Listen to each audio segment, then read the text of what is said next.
اعوذ باللہ من الشیطان الرجیم بسم اللہ الرحمن الرحیم۔ سورہ النمل 31 سے 59 تک کا ترجمہ پیش کر رہے ہیں۔ مضمون یہ ہے کہ میرے مقابلے میں سرکشی نہ کرو اور مسلم ہو کر میرے پاس حاضر ہو جاؤ۔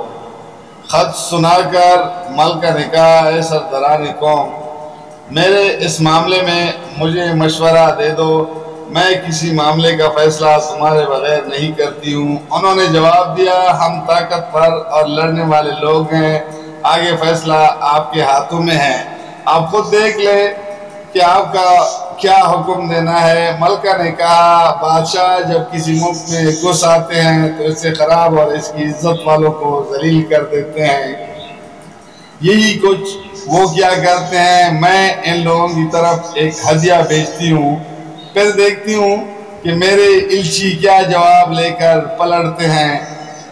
جب وہ ملکہ کا سفیر سلیمان علیہ السلام کے ہاں پہنچا تو اس نے کہا، کیا تم لوگ مال سے میری مدد کرنا چاہتے ہو؟ جو کچھ خدا نے مجھے دے رکھا ہے وہ اس سے بہت زیادہ ہے جو تمہیں دیا ہے، تمہارا ہدیہ تمہیں کو مبارک رہے۔ اے سفیر واپس جا اپنے بھیجنے والے کی طرف، ہم ان پر ایسے لشکر لے آئیں گے جن کا مقابلہ وہ نہ کر سکیں گے، اور ہم انہیں ایسی ذلت کے ساتھ وہاں سے نکال لیں گے کہ وہ خوار ہو کر رہ جائیں گے۔ سلیمان علیہ السلام نے کہا، اے اہل دربار، تم میں سے کون اس کا تخت میرے پاس لاتا ہے قبل اس کے کہ وہ لوگ مطیع ہو کر میرے پاس حاضر ہوں؟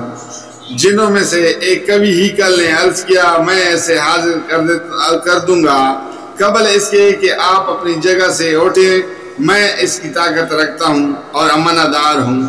جس شخص کے پاس کتاب کا علم تھا وہ بولا، میں آپ کی پلک چپکنے سے پہلے اس سے لائے دیتا ہوں۔ جو ہی کہ سلیمان علیہ السلام نے وہ تخت اپنے پاس رکھا ہوا دیکھا، وہ پکار اٹھا، یہ میرے رب کا فضل ہے تاکہ وہ مجھے آزمائے کہ میں شکر کرتا ہوں یا کافر نعمت بن جاتا ہوں۔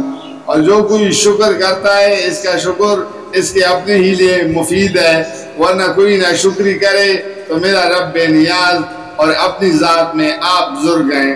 سلیمان علیہ السلام نے کہا، انجان طریقے سے اس کا تخت اس کے سامنے رکھ دو، دیکھے وہ صحیح بات تک پہنچتی ہے یا ان لوگوں میں سے ہے جو راہ راست نہیں پاتے۔ ملکہ جب حاضر ہوئی تو اس سے کہا گیا کہ کیا تیرا تخت ایسا ہی ہے؟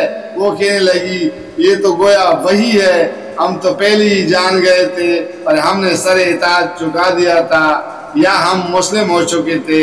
اس کو ایمان لانے سے جس چیز نے روک رکھا تھا وہ ان معبودوں کی عبادت تھی جنہیں وہ اللہ کے سوا پوچھتی تھی، کیونکہ وہ ایک کافر قوم سی تھی۔ اس سے کہا گیا کہ محل میں داخل ہو۔ اس نے جو دیکھا تو سمجھی کہ پانی کا حوض ہے اور اترنے کے لیے اس نے اپنے پائنچے اٹھا لیے۔ سلیمان علیہ السلام نے کہا، یہ شیشے کا چکنا فرش ہے۔ اس پر وہ پکار اٹھی، اے میرے رب، آج تک میں اپنے نفس پر بڑا ظلم کرتی رہی اور اب میں نے سلیمان علیہ السلام کے ساتھ اللہ رب العالمین کی اطاعت قبول کر لی۔ اور سمود کی طرف ہم نے ان کے بھائی صالح کو یہ پیغام دے کر بھیجا کہ اللہ کی بندگی کرو، تو یک وہ دو متخاصم فریق بن گئے۔ صالح علیہ السلام نے کہا، اے میرے قوم کے لوگوں، بلائی سے پہلے برائی کے لیے کیوں جلدی مچاتے ہو؟ کیوں نہیں اللہ سے مغفرت طلب کرتے، شاید کہ تم پر رحم فرمایا جائے۔ انہوں نے کہا، ہم نے تو تم کو اور تمہارے ساتھیوں کو بدشگونی کا نشان پایا ہے۔ صالح علیہ السلام نے جواب دیا، تمہارے نیک اور بدشگون کا سر رشتہ تو اللہ کے پاس ہے، اصل بات یہ ہے کہ تم لوگوں کی آزمائش ہو رہی ہے۔ اس شہر میں 9 جتے دار تھے جو ملک میں فساد پھیلاتے اور کوئی اصلاح کا کام نہ کرتے تھے۔ انہوں نے آپس میں کہا، خدا کی قسم کھا کر عہد کر لو کہ ہم صالح علیہ السلام اور اس کے گھر والوں پر شب خون ماریں گے، اور پھر اس کے ولی سے کہہ دیں گے کہ ہم اس خاندان کی ہلاکت کے موقع پر موجود نہ تھے، ہم بالکل سچ کہتے ہیں۔ یہ چال تو وہ چلے اور پھر ایک چال ہم نے چلی جس کی انہیں خبر نہ تھی۔ اب دیکھ لو کہ ان کی چال کا انجام کیا ہوا۔ ہم نے تباہ کر کے رکھ دیا ان کو اور ان کی پوری قوم کو۔ وہ ان کے گھر خالی پڑے ہیں اس ظلم کی پاداش میں جو وہ کرتے تھے۔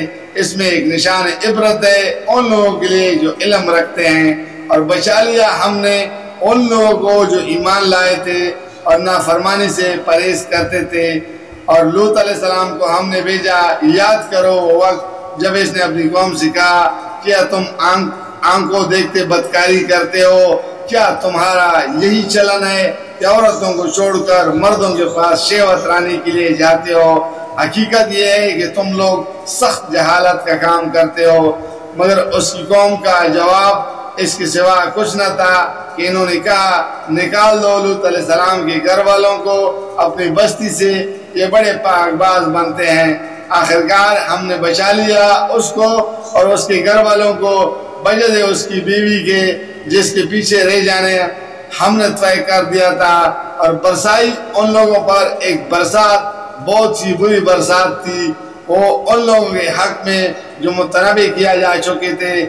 اے نبی صلی اللہ علیہ وسلم کہو ہم اللہ کے لیے اور سلام اس کے ان بندوں پر جنہوں نے برگزیدہ کیا۔ ان سے پوچھو اللہ بہتر ہے یا وہ معبود جنہیں یہ لوگ اس کے شریک بنا رہے ہیں؟ جزاک اللہ، فی امان اللہ۔